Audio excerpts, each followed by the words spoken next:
sou o Marcos Chiesa e nós estamos aqui para homenagear 5 Maneiros no Pânico na TV.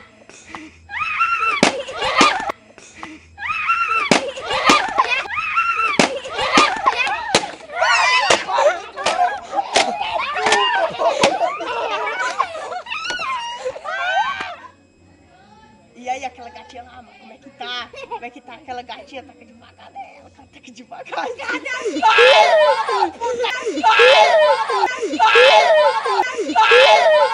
Chinelo! Cadê o chinelo? Cadê o chinelo? Filho da puta! Ei, Senhorita, você está tentando ir? Você é a segurança? Não pode bater, segurança. Segurança? Você é o segurança, é? Você é o segurança, é? Você é o segurança, é?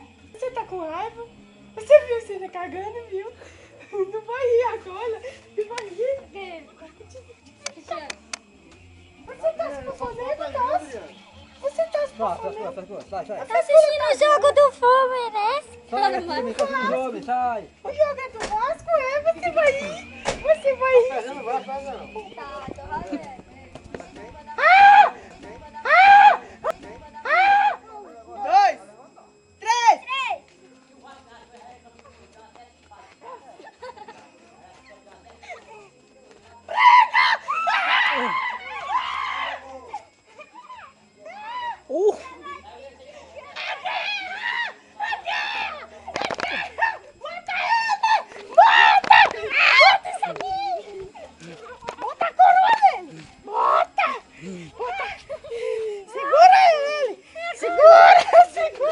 Segura a cabeça dele!